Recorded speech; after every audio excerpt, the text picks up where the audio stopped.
अस्सलाम वालेकुम नाज़रीन, इमरान याकूब खान साहब और ज़फ़र हिलाली साहब के साथ मैं हूं Sameena Pasha. Program view point में आपको खुशामदीद कहती हूं।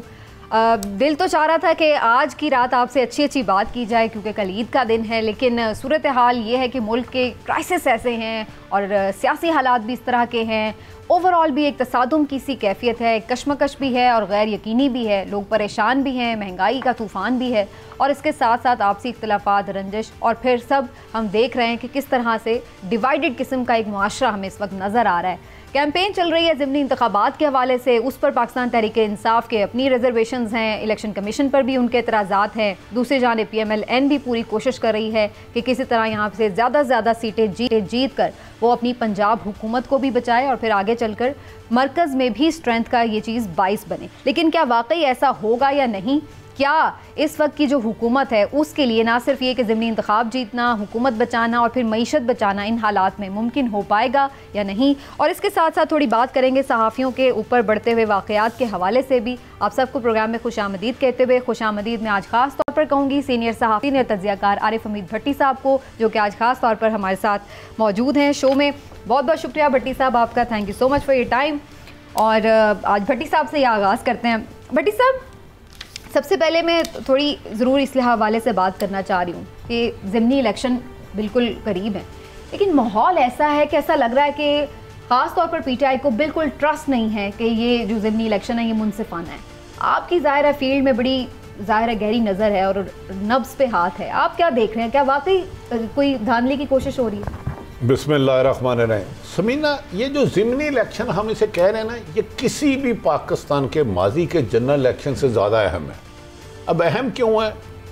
इसके ऊपर आने वाली मौजूदा हुकूमत और अगले 5 सालों का इंसार है। जब इनको हुकूमत दी गई थी तो IMF से मामला तय नहीं थे हो रहे, जो इमरान खान के बकौल के इम्पोर्ट मुसल्लत की गई, साल की गारंटी दी गई IMF को। अगर ये इलेक्शन, मैंने कहा जनरल इलेक्शन से अहम है, अगर इलेक्शन नून लीग लूज कर जाती है तो नून लीग की हुकूमत पंजाब में उसी वक्त ख़त्म हो जाएगी। KPK में ऑलरेडी PTI की है, सिंध में पीपल्स पार्टी का है, बलूचिस्तान में भी मिक्स ही है।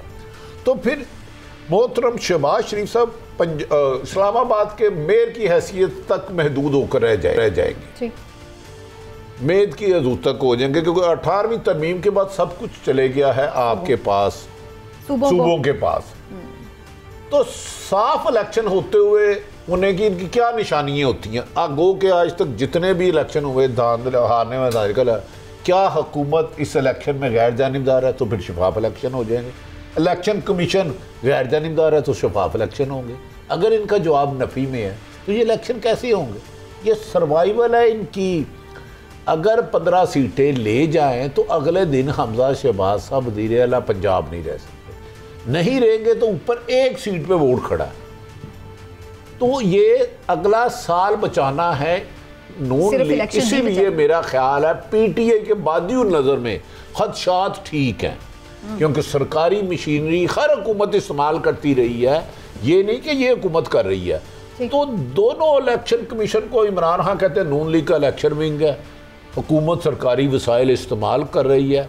लाहौर के एक हलके के कैंडिडेट से जब मैंने बात की, उनके साहबजादे से, मैंने कहा सुनाएं, कहते हैं यार हमारे साथ हमारी जमात ने, मेरे वालिद साहब ने 30-40 साल से नून लीग की खिदमत की, उन्होंने कहा अखराजात भी बड़े किए, अब हम पे लोटा मुसल्लत कर दिया तो हमने वोट नहीं देना। अब इलेक्शन क्या होता है? इधर मरियम नवाज साहब एफर्ट्स कर रही हैं, बज़ाहिर ये इमरान खान पर नाहली का इल्ज़ाम लगाते थे, महंगाई पेट्रोल पहले की निस्बत बहुत ज़्यादा महंगा हो गया, बिजली महंगी हो गई, और मरियम नवाज साहबा का लोटों के बारे में कहते थे गुसल खाने में रखा जाए, बाथरूमों में रखा जाए। तो इस हालात में इन्हें कैंपेन चलाना मुश्किल काम है, लेकिन ताहम 17 जुलाई ही बताएगी इलेक्शन के नतीजे। ठीक है, जो भट्टी साहब ने इमरान साहब बात की है उसका मैं ज़रा आपको दिखा भी देती हूँ कि असद उमर साहब भी इस हवाले से गुफ्तगू करते हुए किन खदशात का इजहार कर चुके हैं, फिर आगे बात को बढ़ाते हैं कि असद उमर साहब क्या कह रहे हैं। आइन कानून की धज्जियां उड़ाई जा रही हैं। डायरेक्ट एसी डीसी की फोन कॉलें जा रही हैं, जो नंबरदार हैं, जो दूसरे ओहदों के ऊपर बैठे हुए हैं, उनके पास कॉलें जा रही हैं। हमारे जो लोग इलेक्शन में साथ चल रहे हैं उनको धमकियां मिल रही हैं, FIR कट रही हैं। सबसे ज्यादा शायद खतरनाक चीज जो हमें नजर आ रही है वो है गैर कानूनी तौर पर वोट्स का इंदराज। इसके ऊपर हमारी जो वोट्स के इंदराज है, इसके ऊपर तो हमारी पिटीशन फाइल कर दी गई है। इनफरादी पिटीशन जो है हल्कों से वो पहले ही फाइल हो चुकी है और कई दिन हो गए और अभी तक इलेक्शन कमीशन ने उसके ऊपर कोई एक्शन नहीं किया है। ये और इस समय बहुत सारे एतराज़ात हैं जो खुद इमरान खान साहब भी अपने जलसों में बबांग दोहल जिनका इजहार कर रहे हैं। तो आप भी इस बात से इत्तेफाक करते हैं कि हुकूमत वक्त कहीं ना कहीं अपने वसाइल इस्तेमाल कर रही है? बिस्मिल्लाहिर्रहमानिर्रहीम। समीना भट्टी साहब ने जो बातें की ना, बड़ी ज़रूरी बातें और बड़ी अहम बातें, और बड़ा उन्होंने एक पिक्चर यहाँ पे खींच की आपके सामने रख दी। असद उमर साहब के जो इल्ज़ामात सुनाए, मैं अपने प्रोड्यूसर साहब से कहूँगा, फैसल साहब से, कि वो अताउल्लाह तारड़ ने उनका जवाब भी दिया, तो वो भी सुना दें तो दोनों नाजरीन को पता चल जाए कि असद उमर साहब क्या कह रहे हैं और उसके जवाब में अता तारड़ साहब क्या कह रहे हैं। बौखलाहट का शिकार होकर, हवास बाख्ता होकर असद उमर साहब ने आज जो धांधली के इल्जामात लगाए हैं, इनको ना सिर्फ मुस्तरद करते हैं बल्कि इनकी मजम्मत करते हैं कि कहीं एक जगह बता दें कि कहीं पे कोई ऐसा वाकया हुआ हो जो धांधली के जुमरे में आता हो। ये अफसोसनाक रवैया है। अपनी हार को देखते हुए और एक यकीनी हार को देखते हुए इलेक्शन से पहले ही धांधली का रोना रोने वाली जमात इलेक्शन वाले दिन इलेक्शन क्या लड़ेगी। और ये वो जमात है जिसने डस्का के अंदर प्रिजाइडिंग अफसरों को अगवा किया। ये वो जमात है जिसने वजीराबाद में बैलेट बॉक्स उल्टाए और बैलेट पेपर्स लेकर फरार होने की कोशिश की। देखें, इमरान खान साहब की आपने बात की, उस पर भी मैं बात करूंगा, लेकिन मैं ज़ाती तौर पे ये समझता हूँ कि भट्टी साहब ने बिल्कुल ठीक फरमाया।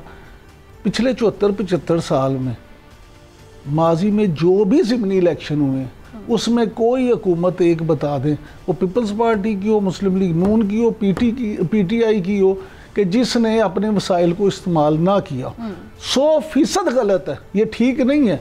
लेकिन अनफॉर्चुनेटली हमारे यहाँ रीत रवायत ही ये, हुकूमतें अपना असर रसूख इस्तेमाल करने से बाज आती नहीं, हमेशा करती हैं। लेकिन जहाँ तक बात ये है कि इस इलेक्शन में हो रहे, क्योंकि मैं ये इस कॉन्टेक्स्ट में भी पूछ रही हूँ कि इस दफ़ा तो सुप्रीम कोर्ट ने बाकायदा, जब ये पिटीशन गई हुई थी हमजा शहबाज के इलेक्शन की, तो उसके ऊपर उन्होंने बाकायदा डायरेक्शंस दी कि भाई आप कोई इस तरह का काम नहीं करेंगे। इसीलिए उन्होंने फिर वो खुशहाल गिराना स्कीम को आर्जी तौर पे रोक दिया है ना।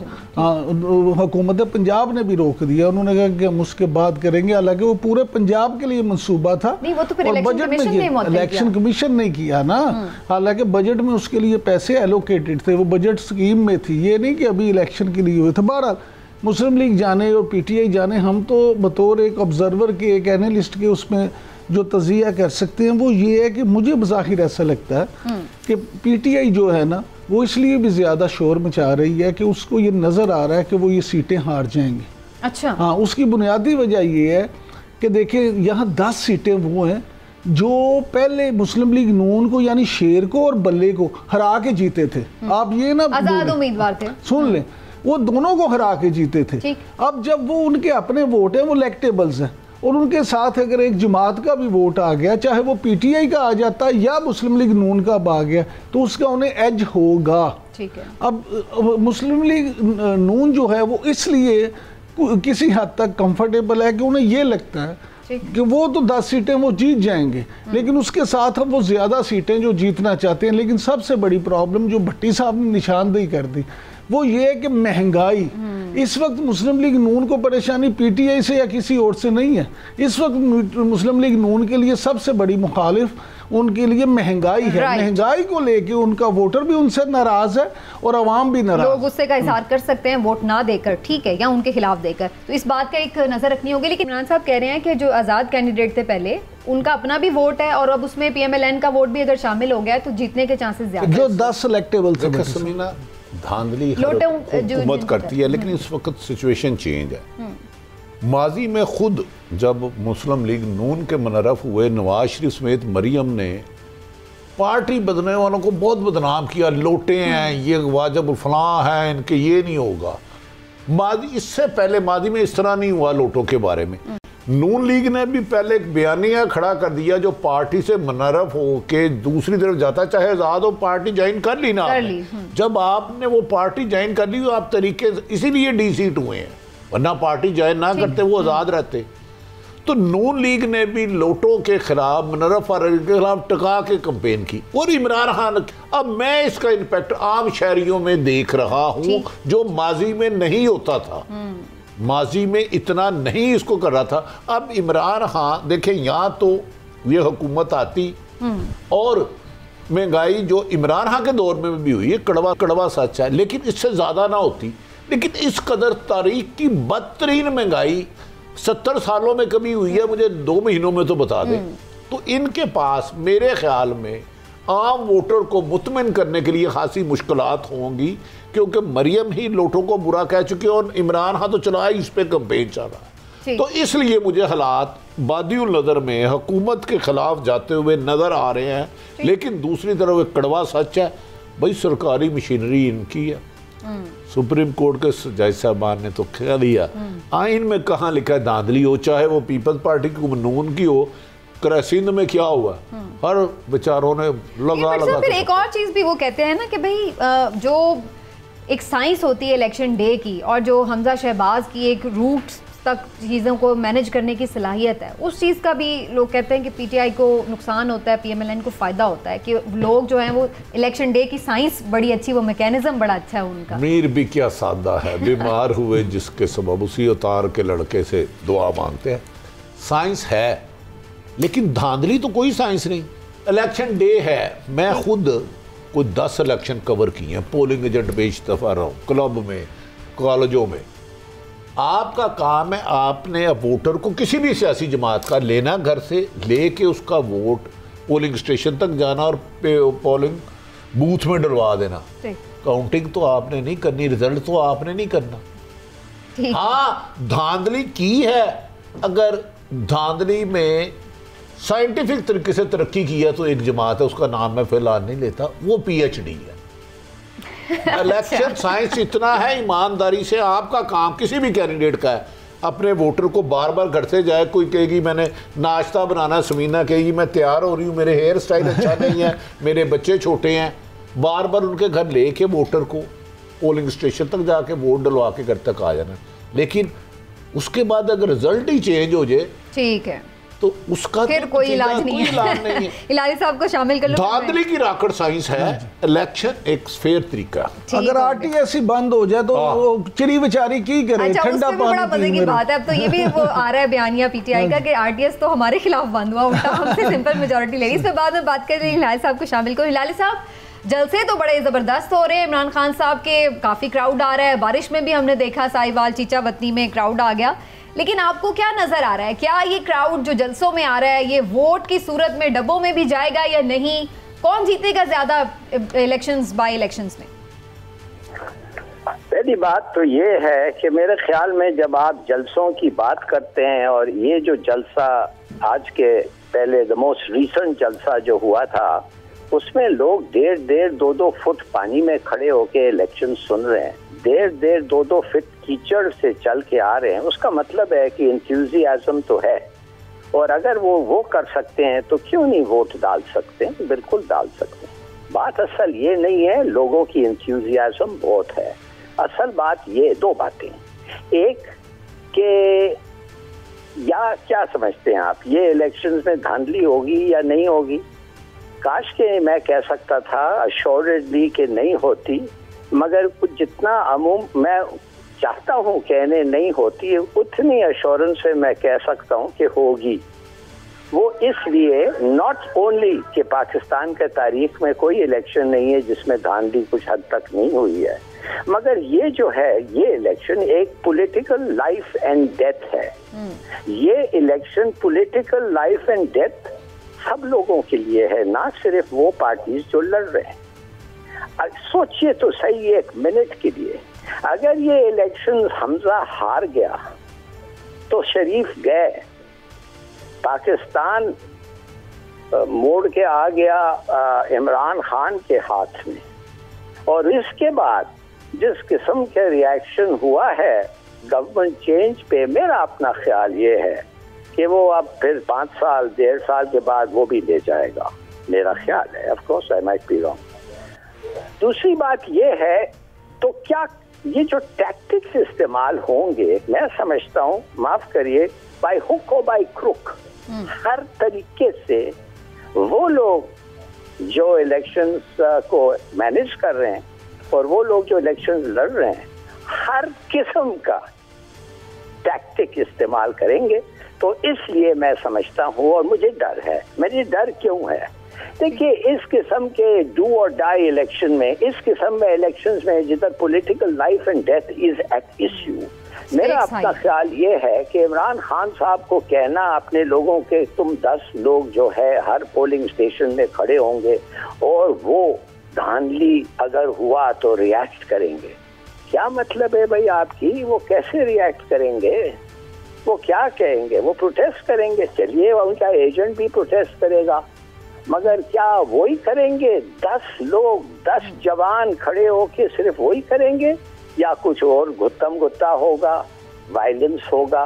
और अगर ये होते रहे, इसलिए जैसे मैंने आपको कहा स्टेक्स इतने हाई हैं, तो किस किस्म का इलेक्शन ये होगा, आप मुझे बताएं। बिल्कुल ठीक, स्टेक्स हाई हैं, तो इसलिए कोई भी उसको लूज नहीं करना चाहता। मैं हलाली साहब से एक सवाल करूं। हलाली साहब ये फरमाएं, 2013 के 8 के इलेक्शन उस वक्त केयर टेकर बनाई गई बज़ाहिर कि जो बिल्कुल न्यूट्रल हुकूमत हो, उसमें धांधली के इल्जाम लगते रहे। तो इस दफ़ा जिनकी जिंदगी मौत का सवाल है वो तो वज़ीर आज़म शहबाज शरीफ है और वो वज़ीर आला हमजा शहबाज है। तो ऐसे भी शफाफ इलेक्शन कैसे होंगे अगर केयर टेकर एक निगरान हुकूमत गैर नज़र बना के भी धांधली होती है? जरा ये रहनुमाई फरमाएं। हाँ, बिल्कुल सही कहा आपने, बिल्कुल वेरी इंपॉर्टेंट रेलेवेंट पॉइंट। अगर जो इलेक्शन आप कह रहे हैं कि यही गवर्नमेंट जो इस वक्त है यही इलेक्शंस कंडक्ट ये कर रही है ना इस वक्त, और अगर जीत गई, क्या यही इलेक्शन कंडक्ट करेगी? अगला नहीं, उधर केयरटेकर आएगा 3 महीने के लिए। मगर ये लोग जो मैंने आपको कहा है, लाइफ एंड डेथ है ना यार इनके लिए। तो इसलिए माफ करिए, इतने फेयर माइंडेड अगर हम होते तो जिस किस्म की रिगिंग हमने इलेक्शंस में देखी है वो नहीं होते, बहुत कम होता। फिर हम कह सकते। दूसरी बात मैं आपको बता दूं, एक बात, लोग कहते हैं कि प्राइसेस, वर्ल्ड रिसेशन है, प्राइसेस नीचे आ रहे हैं। भट्टी साहब, प्राइसेस बिल्कुल नीचे आएंगे, तेल के प्राइसेस बिल्कुल नीचे आएंगे। मगर पता आपको क्या, हमने तो साइन किया है IMF से कि टैक्सेस नीचे नहीं आएंगे। तो आप मुझे बताएं भट्टी साहब, अगर टैक्सेस नीचे नहीं आएंगे तो प्राइसेस कैसे नीचे आएंगे? तो ये तो वैसे कमिटमेंट की है मिफ्ता साहब ने। अच्छा, इस पे मैं हिलाल साहब लेट मी अलाउ, इस पे हम आगे चल के ब्रेक के बाद भी बात करेंगे क्योंकि हमारा खास तौर पे इकोनॉमी पे फोकस होगा। अभी चूंकि रिगिंग की बात करें तो मैं इसको थोड़ा सा कंक्लूड करना चाह रही हूँ। इमरान साहब, अगर ये तहफ़्फ़ुज़ात ऐसे ही रहे और गैर मुनसिफाना इलेक्शन हुए या ऐसे इलेक्शन हुए जिस पे पार्टीज मुतमिन नहीं हैं, फिर आप क्या देख रहे हैं? क्या वाकई कोई हम तसादुम की तरफ जा रहे हैं? देखिए, मैं ये देख रहा हूँ कि जिस तरह से इमरान खान साहब तकरीरें कर रहे हैं, साबिक़ वज़ीर आज़म इमरान खान साहब, और जितने वो फ्रस्ट्रेटेड नज़र आते हैं उनका, और जितने जज्बाती वो तकरीरें करते हैं, उनका हाल ये है कि गलियाँ हो जान सुंजियाँ विच मिर्ज़ा यार फिरे। आप लिख लें आज मेरी बात कि इलेक्शन वाले दिन वो यही कहेंगे कि बहुत धांधली हुई है और धांधली से हमें हराया गया, हम नहीं मानते, ये कर देंगे वो कर देंगे। लेकिन होगा वही जो भट्टी साहब को भी पता है, मुझे भी पता है, आपको भी पता है, जितना जो हुकूमतें अपना असर उस इस्तेमाल करती हैं वो होगा, पहले भी होता था, अब भी होगा। मैं नहीं कहता कि नहीं, हाँ, इसलिए ना अब मैं आपको बता दूं, देखें पिछले दिनों अदालत उज़्मा ने इस्टेब्लिशमेंट, इलेक्शन कमीशन, 3 ही आपके मेन इदारे हैं ना, इमरान खान साहब इन तीनों भी मेरे ख्याल में तो बेजा तनकीद करते हैं। कितनी हाँ, बेजा तनकीद करते हैं, पर तनकीद बराए तनकीद। देखिए, कुछ इश्यूज होते हैं जिन पे वाकई ही तनकीद बनती है, लेकिन तनकीद बराए इस्लाह और होती है, तनकीद बराए तनकीद और होती है। क्या इमरान खान साहब के अपने दौरे हुकूमत में डस्का में जो कुछ हुआ था वो आप भूल गई हैं? क्या वो उस वक्त ठीक था, अब गलत है? हर गलत काम उस वक्त भी गलत था और आज भी गलत है। देखिए, इमरान याकूब की मैंने शागिर्दी में सर माफी चाहता हूं, सर एक सर मैं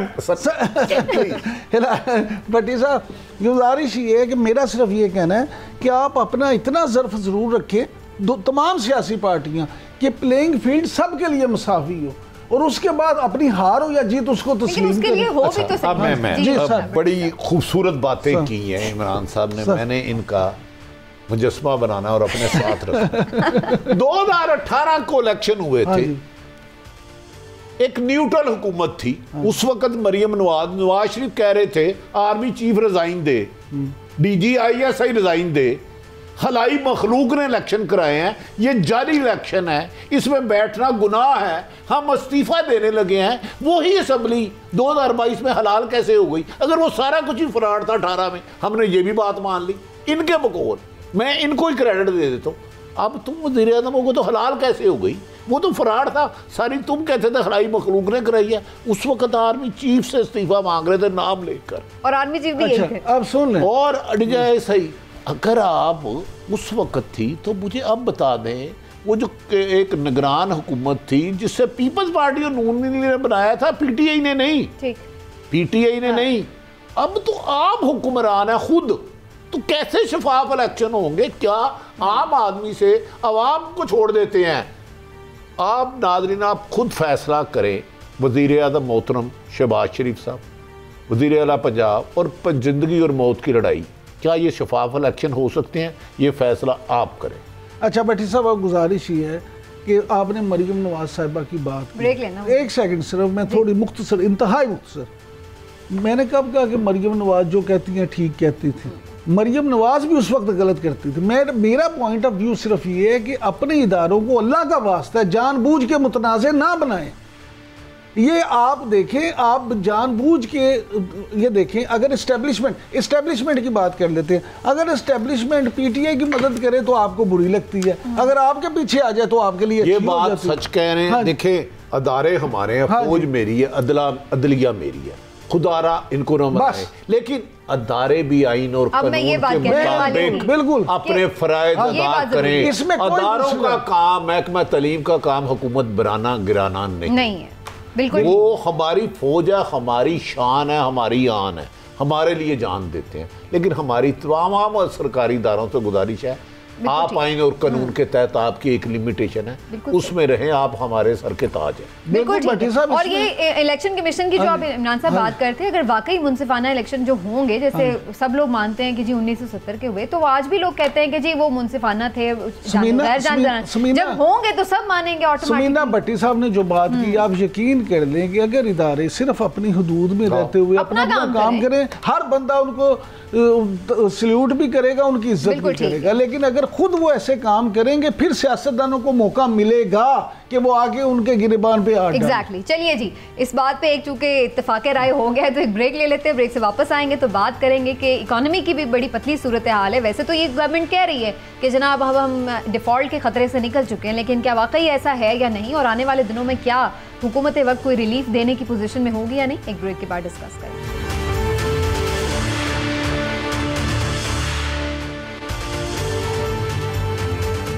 नाज़रीन, और मईशत की सूरत हाल अभी तक भी आम आदमी के लिए तो बहुत ही बुरी है, क्योंकि महंगाई इस वक्त आसमान को छू रही है और अभी तक भी ऐसा नज़र नहीं आ रहा है कि कोई सूरत हाल कंट्रोल में आएगी। अलबत्ता मिफ्ता इस्माइल साहब इस बात का दिलासा ज़रूर दे रहे हैं कि चूँकि अब ऑयल प्राइस मार्केट में, आलमी मार्केट में कम हुई हैं, तो कुछ ना कुछ आगे चल के आवाम को रिलीफ मिलेगा। लेकिन क्या वाकई IMF के मुआहदे के तहत ऐसा हो पाएगा या नहीं, वो मुआहदा जो अभी तक साइन ही नहीं हो पा रहा है, जिसकी वजह से और भी मुश्किलात आगे बढ़ सकती हैं अगर वो साइन ना हुआ किसी वजह से। तो इसकी क्या कहानी है, और फिर इसहाक डार साहब की वापसी के हवाले से भी खबरें आ रही हैं, तो क्या वाकई PMLN भी स्प्लिट है इस मामले पर, और क्या इसहाक डार साहब मईशत को बेहतर चला सकते हैं, इस पर भी बात करते हैं थोड़ी सी। इमरान साहब, आपका क्या पॉइंट ऑफ व्यू है, क्या आने वाले दिनों में रिलीफ मिलेगा पाकिस्तान की आवाम को? देखें, पहली बात तो ये मुझे लगता है ज़ाती तौर पे कि IMF के साथ मामला अगर हल हो जाते हैं और चीज़ें आ जाती हैं, तो फिर आपको सऊदीया से, मिडल ईस्ट के दूसरे मुल्कों यानी UAE से, इवन चाइना, सिंगापुर, वहाँ से पैसे आ जाएंगे, जो खुशी की बात नहीं है। मेरे लिए ज़ाती तौर पे कर्ज ही है ना, वो कर्ज ही है, उस पर खुश तो नहीं होना चाहिए, लेकिन आपको एक साइन ऑफ रिलीफ आपके लिए ज़रूर होगा। और उससे, जैसे अभी पिछले उसमें भी लाली साहब बात कर रहे थे कि इंटरनेशनल मार्केट में भी इस वक्त फ्यूल की कीमत कम हो रही है, $98 तक तो कल आ गई। हाँ जी, अगर ये मजीद कम हो जाती है तो भले IMF ने ये कहा कि टैक्सेस हम कम नहीं करेंगे, लेकिन पेट्रोल की कीमत कम होगी तो एक्चुअल प्राइस तो कम होगी ना, उससे पेट्रोल कम हो जाएगा। दूसरी बात ये कि अगर डॉलर नीचे आ जाता है, आपको 5-6 मुल्कों से पैसे मिल जाते हैं, 6-7 अरब डॉलर मिल जाते हैं, तो आपके रिजर्व बेहतर हो जाते हैं, तो डॉलर थोड़ा नीचे आ जाएगा, जिससे फिर हो सकता है कि थोड़ा सा रिलीफ मिल जाए। लेकिन मैं आपसे अर्ज करूं, इस वक्त जितनी रिलीफ की ज़रूरत एक आम आदमी को है, उससे कहीं ज़्यादा ये रिलीफ देने की ज़रूरत खुद मुस्लिम लीग नून को है। देखिए, हम ज़िमनी इलेक्शन की तो बात करते हैं, लेकिन असल आपका क्या ख्याल है, मियाँ शहबाज शरीफ सिर्फ 1 साल के लिए वज़ीर आज़म बनना चाहते हैं? हाँ, अल्टीमेटली तो जाना ही है ना इलेक्शन में। देखिए, इस दफा साल जाएं, अगले साल जाएं। अगर साल के बाद भी इलेक्शन हो, मान लीजिए, तो फिर भी परफॉर्मेंस पे ही होगा ना। तो अगर आप बिल्कुल उस वक्त तक भी कुछ नहीं कर सकते, कुछ परफॉर्म नहीं कर पाते, तो फिर आपके लिए ठन ठन गोपाल ही होगा, रावी आपके लिए चैन नहीं लिखेगा। इसलिए मैं ये समझता हूँ कि इस हुकूमत को अगर कुछ भी मार्जिन मिला तो ये ज़रूर कोई ऐसा काम करेंगे जिससे आम आदमी को कोई रिलीफ मिले। वैसे तो ये भी एक क्वेश्चन है कि क्या वाकई वो परफॉर्मेंस बेस ही होगा या नहीं, लेकिन इस पर हम बाद में बात करेंगे। लेकिन मैं पहले इस पर ज़रूर बात कर लूँ भट्टी साहब से। भट्टी साहब, आपका क्या पॉइंट ऑफ व्यू है? देखिए, असल इशू ना बड़ी बदकिस्मती है। कभी ये कह देते हैं इलेक्शन हो रहे हैं, कभी नहीं हो रहे, कभी हम सहाफ़ियों को गिरफ्तार कर लिया। असल इशू 98% इस मुल्क का महंगाई है। बेशक इतनी तबाहकुन सूरत हाल हो गई है कि समीना, यू कांट इमेजिन, जिस मुल्क में 80% लोगों की इनकम 30,000 से कम हो, वहाँ फ्यूल 250 रुपये लीटर, आटा 100 रुपये से एक, बिजली 45% महंगी, आप एक बल्ब अब नहीं जला सकते। मुझे खदशा है, ये सियासतदान तो अपनी सियासी पॉइंट स्कोरिंग करते रहे, जब एक आम शहरी, गरीब आदमी, आम शहरी जो मुल्क की 98% पॉपुलेशन है, वो इसके लिए आ गई कि मेरे बच्चे भूखे सो रहे हैं, तुम 8 कनाल के घर में रह रहे हो, मुझे उस वक्त से डर है और हम उस तरफ जा रहे हैं। मैं नहीं मानता हुकूमतों को एहसास है। गो के महंगाई का सारा असर किसी एक जमात पर डालना ज्यादती होगा। हम सूद वापस करने के लिए कर्ज ले रहे हैं, और भाई कर्ज वापस करने के लिए कर्ज ले रहे हैं तो आपको क्या रिलीफ दोगे? ये पॉसिबल ही नहीं है। जब तक आपने मुल्क में लूटा हुआ माल, जिसने भी लूटा है, वापस लो, करप्शन मिनिमाइज करो और वेल्थ क्रिएट करें। वेल्थ क्रिएट करो। आपकी इंडस्ट्री लोड शेडिंग की वजह से बंद हो रही है।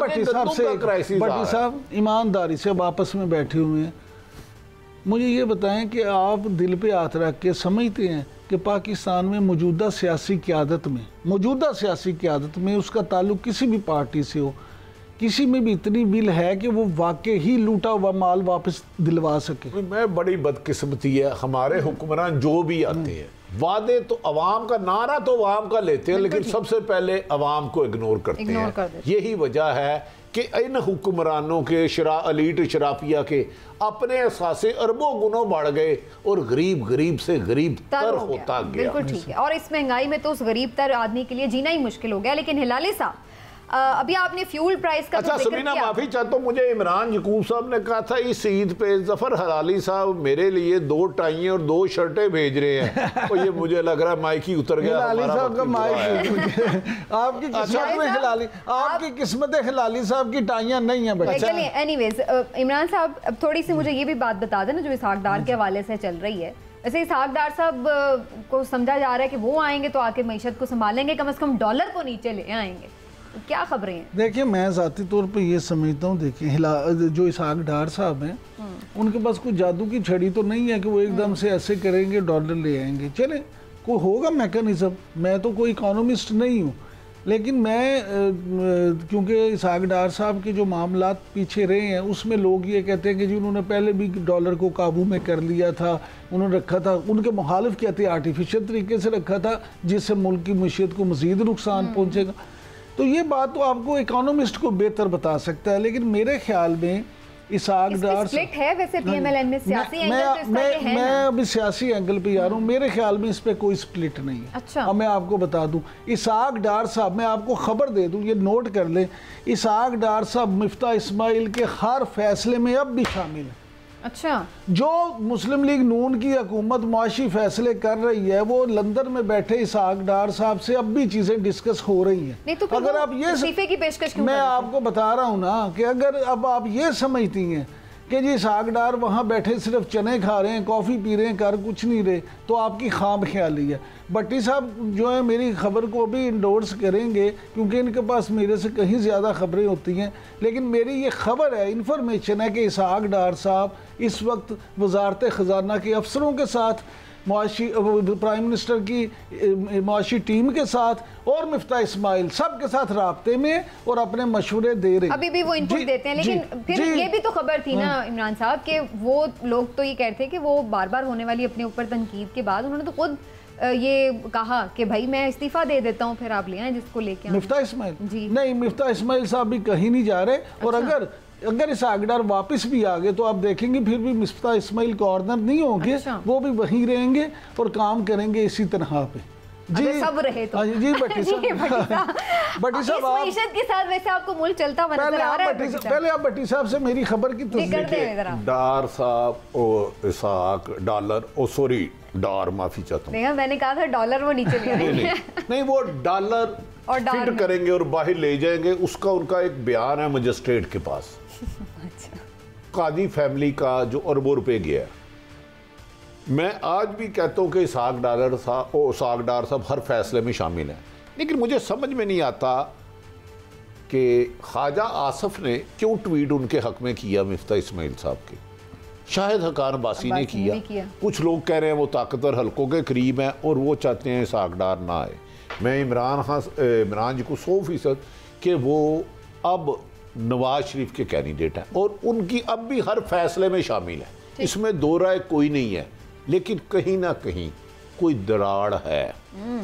इसहाक डालर जो नवाज शरीफ जितना उन पर यकीन करते हैं ना, अब ये इमरान साहब से करता हूँ, नवाज शरीफ साहब जब बहुत अच्छे मूड में होते हैं, मेरे तो बड़े बुजुर्ग है, मेहरबान है, तो इसहाक डार साहब को प्यार में, फैमिली में मुंशी कहते हैं उनको प्यार से, मतलब उनका दाद है ना, क्योंकि उनके दोस्त भी हैं। असल में इसहाक डार साहब जो हैं वो इकोनॉमिस्ट नहीं है, असल में वो अकाउंट्स के आदमी है, अकाउंटेंट है, इसलिए ये जो मुंशी वाली इन्होंने बात की ना, वो प्यार में लाड में मुझे कहते ना छोटे चाय ले आ, मैं जाके ले आता हूं, मैं कभी माइंड भट्टी साहब का ये लाड प्यार आप लोगों का अजीब ही है। मैं तो ये पूछ रही हूँ इमरान साहब, लोग तो ये जो भट्टी साहब की बात है ना कि उनको बहुत ट्रस्ट करते हैं, तो एक तो ज़ाहिर समधी भी हैं उनके, ज़ाहिर उनसे रिश्तेदारी भी है, फिर लोग ये भी कहते हैं कि जब वज़ीर आज़म थे ना नवाज शरीफ साहब, तो तब भी बहुत सारे मामलात, इवन वज़ीर आज़म वाले भी इसहाक डार साहब खुद ही मामला तय कर लेते थे, बड़े पावरफुल थे।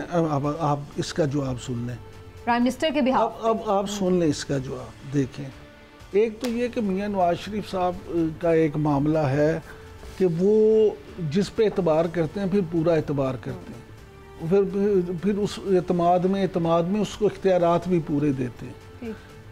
जो बात है ना समधी की, अब मैं आपको बता दूं, समधी होने की वजह से एतबार नहीं है, उस एतमाद की वजह से वो समधी बने थे।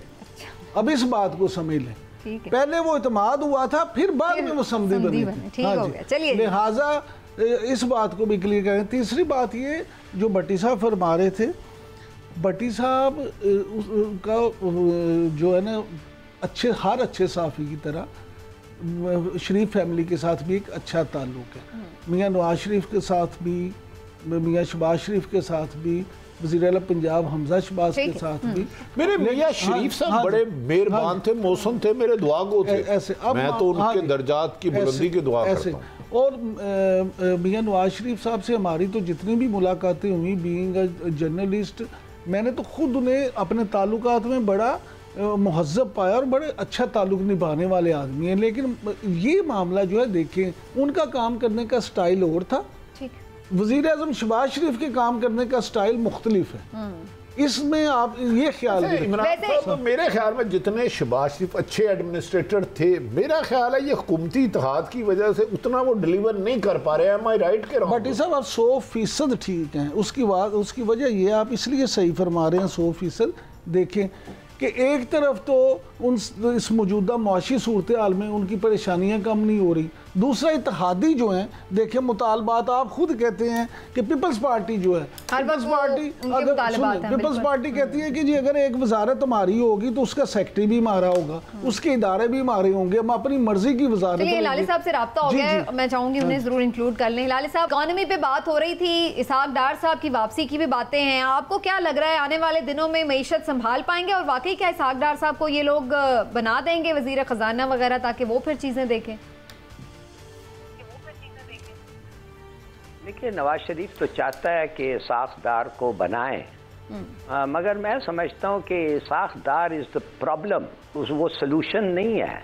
वो तो जिस किस्म के डॉलर को महंगा रखा है पाकिस्तान के लिए, तो तबाही हो गई इकॉनमी पे। मगर वो सब छोड़े हैं, ये तो आप कहेंगे it's a point of view. मैं ये जानना चाहता हूँ कि ये रिसेशन जो आने वाला है और आ गया है, तेल की प्राइस गिर गई है और आप देखेंगे चीज़ों की प्राइस गिरेगी, मगर आपने एक फैसला किया है IMF से, जिसको आपने इतने पैसे देने हैं उनको और दूसरों को, इतना कर्जा आपने लिया है और इतने पैसे देने हैं कि आप प्राइसेस रिड्यूस नहीं कर सकते। और अगर आप प्राइसेस रिड्यूस नहीं कर सकते इसलिए कि आपने एक मुआहदा साइन किया है, तो फिर प्राइसेस कम कैसे होंगे, इसका फ़ायदा कैसे आप उठाएंगे? दूसरी बात है, रिसेशन के मतलब लैक ऑफ एम्प्लॉयमेंट, रिसेशन के मतलब प्रोडक्टिविटी फॉल्स। तो खुदा के लिए ये ना सोचिए कि अगर तेल का प्राइस कम हो गया ये सब चीज़ ठीक हो जाएगा और सब लोग बच जाएंगे, फिर भी पैसे नहीं होंगे लोगों के पास। और मैंने उस दिन आपको एक्सप्लेन किया कि अभी एक फैमिन आना वाला है, इसलिए आपके पास गंदम की बड़ी शॉर्टेज है। मगर आपको मैं दूसरी चीज़ एक बताना चाहता हूँ, अफसोस से कहना चाहता हूं, अगर हम बेनिफिट देखिए, श्रीलंका जो है एक दफ़े टूरिज्म जिधर से वो 8-10 बिलियन कमाते हैं, एक दफ़े वो रिस्टोर हो जाए तो वो बेसिकली ठीक हो जाएगा। मगर वो रिस्टोर होने के लिए भी देर होगा, इसलिए कि अभी तक प्राइसेस हाई हैं, लोग ट्रैवल नहीं कर रहे। मगर हमारे लिए एजुकेशन, हेल्थ और सोशल और प्रोडक्टिव सेक्टर्स में, जैसे एक ज़बरदस्त एक आर्टिकल दिखा है कि भाई ये सब चीज़ें ये हैं उम्र भर से it has been starved for investment. तो अगर आप इसको निगलेक्ट करते रहे एजुकेशन को, हेल्थ को और सोशल और प्रोडक्टिव सेक्टर्स को, तो कैसे आप बेनिफिट लेंगे जब इकोनॉमिक सिचुएशन बदलेगा? आप फिर भी एट अ डिसएडवांटेज रहेंगे। तो हम फंस गए हैं इसलिए कि ये लोग जिनके हाथ में इस वक्त गवर्नमेंट है, ये 30 साल से गलत प्रायोरिटीज पे चल रहे हैं। एजुकेशन पे भूल जाते हैं, प्रोडक्टिविटी पे भूल जाते हैं, हेल्थ पे चले खत्म हो जाते हैं। That's what I am trying to say. तो हमारा बड़ा मुश्किल, प्रायोरिटीज ही वो नहीं होती जहां पे आवाम को रिलीफ मिले। वेरी राइट, ठीक है हिलाली साहब। अच्छा हिलाली साहब, अच्छा सुनना है, समीना माफी चाहता हूँ, ये मुल्क की माशी सूरत हाल तो अच्छी नजर आती नहीं आती। प्रोग्राम से पहले मुझे इमरान यकूब साहब फरमा रहे थे कि इस क्राइसिस में, महंगाई के दौर में जफर हिलाली साहब ने मेरे लिए एक शर्ट और टाई ली है, क्या ये ठीक है इस क्राइसिस के दौर में भी ये खुशखबरी? इमरान याकूब जैसे भी वो हो टीवी पे मेरा दोस्त है। और अगर कराची आए और अगर कराची आए, शर्त ये है अगर कराची आए तो मेरा फिर फर्ज है दोस्त को खुश करना। और मैं उनको फिर एक अपने लिए मंगवा रहे हैं हिलाली साहब। मैं हिलाली साहब अपने लिए कह रहा हूँ, ये ज्यादती ना करें आप फकीरों के साथ। क्या आप इधर आए, मंगवाए नहीं, आप इधर आए तो आपको मिलेगा और नहीं मिलेगा। ये शर्त है भाई, पहले महंगी टिकट है। हिलाली साहब ये इन्हें नहीं ना पता कि तोहफा लेने के लिए बड़ा सफर करना पड़ता है, पहले ये सफर तो करें। इंग्लिश वाला तो उर्दू वाला भी। चलिए थोड़ा आगे बढ़ते हैं, थोड़ा सा टाइम रह गया है, मैं ज़रूर आप लोगों के कमेंट चाहूँगी एक बड़े इंपॉर्टेंट मैटर के हवाले से। ख़ास तौर पर भट्टी साहब को मैंने देखा, उन्होंने काफ़ी जगहों पे इसके ऊपर आवाज़ भी उठाई है। भट्टी साहब, आपको याद होगा लास्ट टाइम जब आप हमारे शो पे आए थे तो आपने ये बात भी की थी कि कुछ सहाफ़ियों के ऊपर भी मुकदमात बनाने और उनके खिलाफ कार्रवाइयाँ तेज़ करने की बात हो रही है। तो उसके फ़ौरन बाद फिर हमने देखा कि इमरान रियाज खान साहब को उठा लिया गया और उसके बाद फिर मुतवातर हमने देखा कि एक सिलसिला चल रहा है सहाफ़ियों के खिलाफ। समीना, मैं जितनी वहशत और दरिंदगी साफियों के साथ आज हो रही है ना, अल्लाह जानता नहीं देखा। साफी शहीद भी हुए, सहाफियों ने कोड़े भी खाए, सहाफी मारे भी गए। ये कोई पहली दफा नहीं हो रहा, लेकिन पहली दफा बदकिस्मती है कि एक ही सहाफी पे 40 मुकदमा दर्ज कर दिए गए। वो क्या वो इमरान रियाज राह का एजेंट है? क्या वो खुदा ना खास्ता पाकिस्तान के खिलाफ साजिश कर रहा है? वो जालिमों क्या कर रहे हो? वो इतना जुल्म की इंतहा। और मुझे दुख है, मलक अहमद साहब बड़े अच्छे है, वो डिफेंड कर रहे हैं। ये मुशर्रफ नहीं डिफेंड करता था सहाफियों को तशद्दुद पे। इतनी वहशियाना ताकत का इस्तेमाल मैंने माजी में नहीं देखा। मुझे तकलीफ है। ये पॉलिटिशियन मेरे हैं, मैं इनके खिलाफ नहीं होऊंगा, लेकिन यार इमरान रियाज पे एक वक्त में आपने 30 मुकदमात करा दिए सिंध में, उसके बाद बलूचिस्तान में। वो खुदा का खौफ तो कुलभूषण के ऊपर नहीं थे मतलब ये तुम, इसका मतलब है तुम्हारे लिए कुलभूषण पे एक कराया है, वो इस पे भी एक कर दो कोई। अब फुटबॉल बनाया हुआ है, अटक, पिंडी, चकवाल, लाहौर, गुजरात, गुजरांवाला, फलां। व्हाट इज दिस यार? इस तरह आवाज नहीं दबेगी, सवाल तो उठेगा और अच्छा आगे बहुत खतरनाक उठने जाएंगे सवाल। लेकिन इमरान साहब, आप बिल्कुल भट्टी साहब की बात पे कमेंट भी करें, लेकिन मेरा भी उसमें सवाल ऐड कर लें। मुझे तो ये भी लगता है कि बहुत सारे मामलात में सहाफ़ी भी आपस में डिवाइडेड, मैं बताता हूँ, इसलिए वो स्ट्रॉन्ग आवाज नहीं। मैं आपको उसी तरफ में आ रहा था, लेकिन पहले भट्टी साहब ने एक बात की, सवाल किया व्हाट इज दिस, तो this is that and that is possible. Bhatti साहब इन पाकिस्तान बात ये है, मैं इस सारे काम में जिम्मेदारी सहाफियों को समझता हूँ। उसकी बुनियादी वजह क्या है? हम सब की उनके साथ हो रहा है, हाँ उसकी वजह सुन लें। हम सब की ना इत्तफाकियाँ, हम सब की आपस की लड़ाइयाँ, बुग़्ज़, कीना, वो हमें इस हाल तक पहुंचा रहा है। अगर आज एक फेडरल यूनियन ऑफ जर्नलिस्ट होती, एक पंजाब यूनियन ऑफ जर्नलिस्ट होती, एक प्रेस क्लब के लोग होते, आप यकीन करें कुछ ना होता। कोई भी हुकूमत और कोई भी इदारा किसी भी सहाफ़ी के खिलाफ कोई कार्रवाई करने से पहले 100 दफ़ा सोचता। देखिए सहाफ़ी के पास लाइसेंस टू किल नहीं है। मैं ये नहीं कहता कि सहाफ़ी जो मर्जी करे वो कानून के दायरे से बाहर है। जनाब अगर कोई सहाफ़ी गैर कानूनी काम करता है उसके खिलाफ जरूर कार्रवाई करें, सुन लें, ज़ाब्ते के तहत, कानून के तहत उसे सजा भी दिलवाएं, प्रोसीजर भी करें। यहाँ पाकिस्तान में लोगों के खिलाफ 150 मुकदमात हुए। मैं नाम नहीं लेना चाहता, भट्टी साहब उन मुकदमात में लोगों की हेल्प भी करते रहे। सुन ले, नहीं 150 मुकदमात तो एक दरख्वास्त पे एक ही जगह इकट्ठे हो जाते थे। यहाँ इसके खिलाफ जो मुकदमात है, देखें मामला ये है कि क्या, और चार्जेस भी एक ही हैं। मैं यही तो अर्ज कर रहा हूँ कि जब चार्जेस इस तरह के केसेस होते हैं, मामला ये है कि आप इस तरह से मसाइल को मज़ीद बढ़ाएंगे। मेरे जैसे लोग आम तौर पे जो कन्फ्लिक्ट इश्यूज पे नहीं पढ़ते, वो भी फिर सवाल करेंगे कि जनाब ऐसी बात अगर होगी तो फिर इसमें खराबी होगी। भट्टी साहब जैसे लोग जो मामला फहम लोग हैं, जो कोशिश करते हैं कि मामला को सुलझाया जाए, वो भी फिर उस मामले पे कहेंगे कि नहीं ऐसा मामला ठीक नहीं है। लिहाजा मैं समझता हूँ कि इस वक्त मैं माफ़ी चाहता हूँ, इख्तिलाफ राय जिंदा कौमों की निशानी है। मेरा सबसे करीबी ये है, मैं इनसे इख्तिलाफ करता हूँ, ये मुझसे मतलब है मुकदमा दर्ज करते। दिस इज नॉट फेयर यार। हम अखलाकियात और कानून से बाला नहीं, लेकिन खुदा के लिए हमें राह का एजेंट ना बनाओ। हम इस मुल्क से इश्क करते हैं, सदारों से इश्क करते हैं। अगर हमसे गलती है तो हमारे खिलाफ कार्रवाई करो, लेकिन जुल्म की नई दास्तानें ना बनाओ।